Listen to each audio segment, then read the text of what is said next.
My fiancé announced, "I'm done listening to your feelings and needs." "You're too emotional for a man," I said, noted. Then I stopped sharing completely, including that I'd been offered a job in another state, when the moving truck showed up, and she had no idea I'd already accepted it. Welcome to Seductive Dreams. It would be so much appreciated if you would subscribe to my channel and like the video. Now, without further ado, let's go.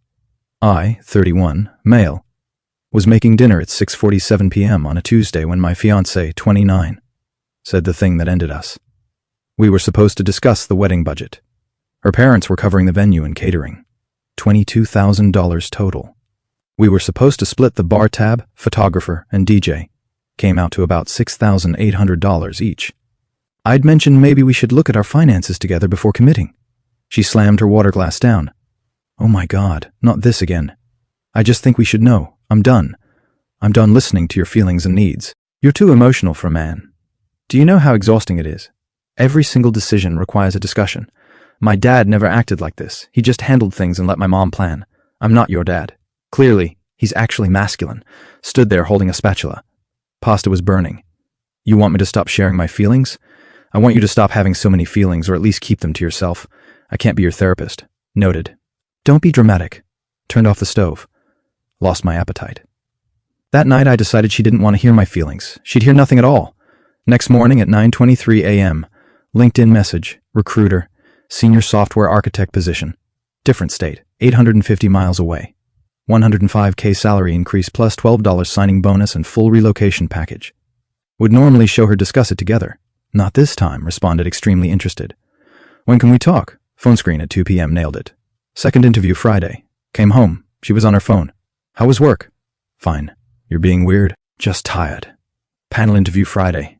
6 people, 2 hours. Crushed it. They said they'd have an offer by Monday. Didn't tell her about any of it. Offer came Monday at 11:08 a.m. Signed it at 11:34 a.m. Start date in 6 weeks. Apartment hunting started that night. Found a place in 3 days. 1 bedroom, nice building, $680 a month.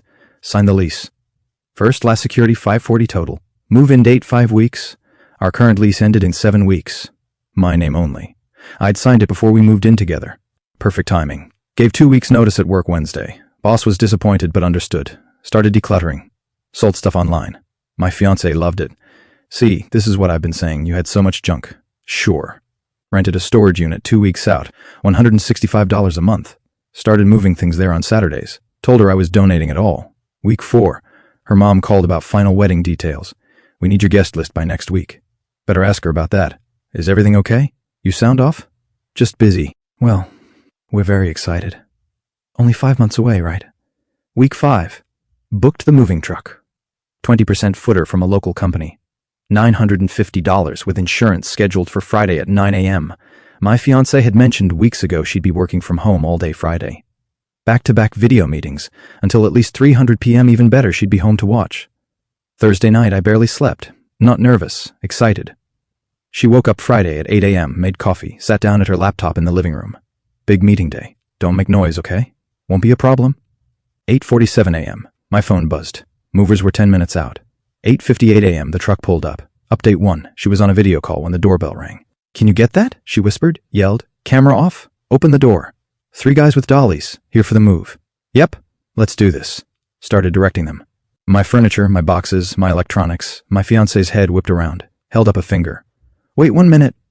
Turned her camera back on, smiling. "Sorry about that. Let me share my screen." The movers kept working. First, trip out my couch. She looked over, looked at me, looked at the movers, mouthed. "What's happening?"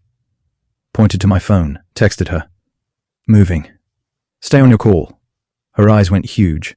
Tried to say something, but her boss was talking. She unmuted. "Yes, I agree with that approach." Voice shaking. Second trip. "My TV, my desk, my bookshelf." She texted back. "What do you mean moving?" "Exactly what it sounds like." "Where?" "Different state. New job starting Monday." Her camera was still on. Watched her face go from confused to panicked to furious, but she couldn't say anything. Her entire team was on this call. She typed, "You can't just leave. We're getting married. You said you were done listening to my feelings, so I stopped sharing them, including the job offer. This is insane. Got to go. Movers need help." She stood up, forgot her camera was on, walked toward me. "I'm in a meeting." Someone shouted through her laptop speakers. She froze, turned around, sat back down, camera back on. Sorry, technical difficulties. The movers worked for 3 hours. Everything I owned went into that truck. About 65% of the apartment's contents. She stayed on video calls the entire time. Watched helplessly as her home was dismantled. Kept muting and unmuting, asking me what was happening between calls. I already told you can't do this. I'm doing it. We're supposed to get married in 5 months. Not anymore. My parents spent $22,000. Your parents. Not me. I never agreed to pay for anything. 11:52 a.m. The movers finished loading. Walked over to where she was sitting. She was on another call. Camera off this time. Placed my key and garage remote on the table in front of her. Lease ends in 2 weeks. You're not on it. Figure it out. Her mouth opened. Nothing came out. Walked out. Closed the door. Got in my car. Followed the truck. My phone started ringing at 12:14 p.m. Her call had ended. Ignored it. By the time I stopped for gas an hour later, I had 18 missed calls and 32 texts. Read through them at the gas station. Answer your phone. You can't do this to me. Where are you going? What state? I'm calling the police. This is kidnapping. Of what? My own furniture. My mom is freaking out. Everyone is asking where you are. Answer me. I'll cancel the wedding. You're leaving me with nothing. The apartment is empty. You're a psychopath. I called your mom. She doesn't know anything. Where are you? Turned off my phone. Drove the remaining 6 hours in peace. Arrived at my new apartment at 7:23 p.m. Movers unloaded. Tipped them $200 total. They left by 9:00 p.m. Ordered Chinese food. Sat on my couch. Turned my phone back on. 63 missed calls. Over 100 texts. 12 voicemails. The voicemails escalated beautifully. VM1, what the hell is going on? Call me back right now. VM3, the landlord said the lease ends in 2 weeks and only your name is on it. What am I supposed to do? VM6, my mom is crying. Do you know what you've done? We have to cancel everything. Fine. Fine. If you want to throw away 3 years, go ahead. But you're paying for half this wedding. My parents are getting a lawyer. I know you're seeing this. I know you're ignoring me. You're a coward. You're pathetic. Everyone is going to know what you did. Texted her once. You told me you were done listening to my feelings and needs. I took you seriously. Stopped sharing everything, including the job offer, the apartment, and the move. The lease ends in 2 weeks. Only my name on it. Handle it however you want. Don't contact me again. Blocked her number, blocked her family, went to bed. Saturday morning, first day exploring my new city. Felt amazing. Checked my email over breakfast. 26 emails. Her mom, her sister, her dad, her best friend, 2 of her cousins, her moms. You have humiliated our family. Do you know what it's like to call 180 people and cancel a wedding? Do you know how much money we've lost? $22,000? $22,000. You will be hearing from our attorney. What you did is illegal. You can't just abandon someone you're engaged to. We will sue you for every penny, replied. I never signed a contract for the wedding. Never contributed financially. You planned it without my input because your daughter said she didn't want to hear my feelings. Sue me if you want. You'll lose. Her dad's email was shorter. I raised my daughter to be strong, maybe too strong. But what you did leaving without a word? That's not what men do. Men communicate. Men work through problems. Call me. Didn't respond. Blocked them all. Sunday afternoon. Knock on my door. Looked through the peephole. My ex-fiancée, her sister, her mom. How did they find me? Opened the door with a chain on. How did you get this address? Your mother gave it to me. My ex shrieked. After I told her you abandoned me. Note to self. Have a talk with mom. You need to leave. We drove 9 hours to talk to you. I said, don't contact me. Her mom pushed forward. You owe us an explanation. You owe us money. We spent thousands. You spent thousands on a wedding I never agreed to pay for. Your daughter told me she didn't want my input. She got her wish. You're twisting everything, her sister yelled. She had one bad day and you blew up your entire life. Actually, she had multiple bad days where she told me I was too emotional, and she was tired of hearing my feelings, so I stopped sharing them. One comment, my ex screamed. You're doing all this over one comment. The comment that ended it. Yeah. The breaking point of many comments. Her mom was crying now. We can't get the deposits back. Do you understand? $22,000 is just gone. We're not rich people. Then maybe don't plan an expensive wedding without making sure both people want it. You proposed, my ex shrieked. I did 9 months ago before you spent months telling me my feelings were a burden. Security showed up. Must have been called by a neighbor. Everything okay here? These people are harassing me. I've asked them to leave. You heard him. Time to go. You can't kick us out. We drove 9 hours, her sister protested. Ma'am, this is private property. Leave or I call the police. They left screaming the whole way to their car about lawyers and revenge and karma. I watched from my window as they sat in the car for 20 minutes arguing, crying. Finally drove away. Started my new job Monday. It was great. Update 2. Week 1 at the job. My ex found my work email. Sent me a novel Tuesday morning. Subject, please read this. Didn't read it. Forwarded to HR. My ex-fiancée is harassing me.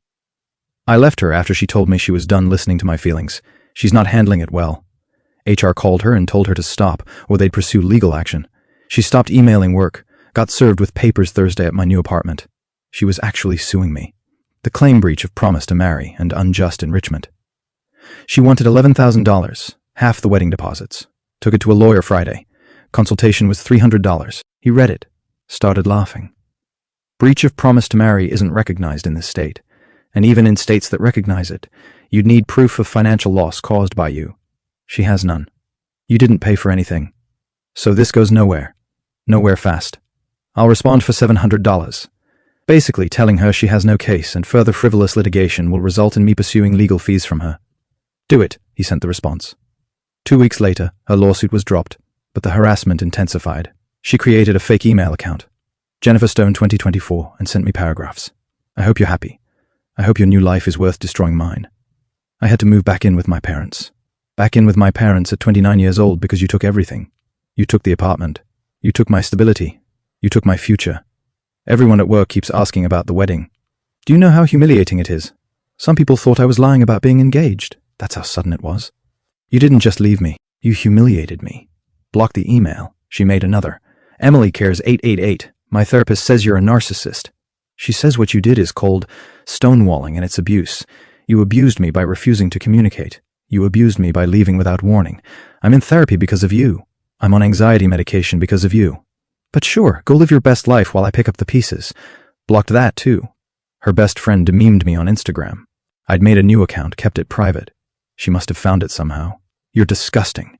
Do you know she cries every day? She can't eat. She can't sleep. She's a shell of herself. And you don't even care. You just moved on like she meant nothing 3 years together and you threw her away like garbage. I hope karma gets you blocked. Week 3. Her dad showed up at my apartment building. Didn't have my unit number, but was calling my name in the lobby. We need to talk man to man. Security called me.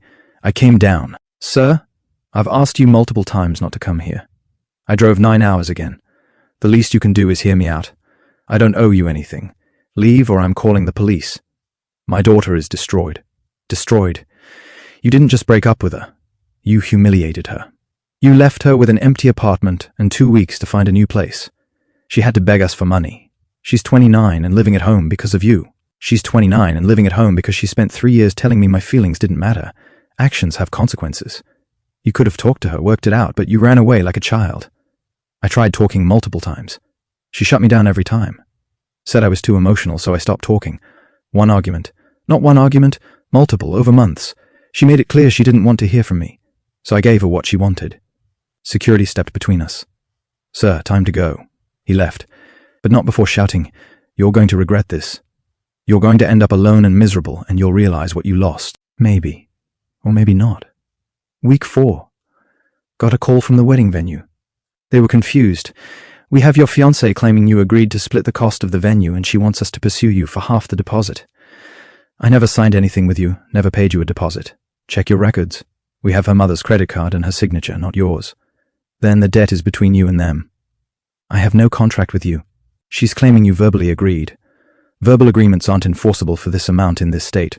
Talk to your lawyer if you don't believe me." They dropped it, but her mom sent me a certified letter. "You are a thief. You are a liar. You are destroying our family. We will not stop until you pay us what you owe. We've contacted a lawyer. We've contacted the police. We've contacted everyone who knows you to tell them what kind of person you are. You will not get away with this." Showed it to my lawyer. He sent them a cease and desist. $400 for that. If they contacted me again, we could pursue harassment charges. They stopped. Month 2, my ex found out where I worked. Not from me. Someone must have told her. Started calling the main office line. Reception kept telling her I had asked not to be contacted. She called anyway 5 times in 1 week. HR got involved. "Your ex-fiancée has been calling repeatedly. We need to address this. I've blocked her everywhere. Told her not to contact me. She won't stop. We're going to send her a formal cease and desist from our legal team. If she contacts this office again, we'll pursue legal action. They sent it. She stopped calling, but she didn't stop trying. Got a LinkedIn message from her. She'd paid for premium just to message me. I know you hate me. I know you think I'm crazy. Maybe I am, but I miss you. I miss us. I'm sorry for what I said. I was stressed and I took it out on you. Can we please talk just once? I promise I'll leave you alone after. I just need closure.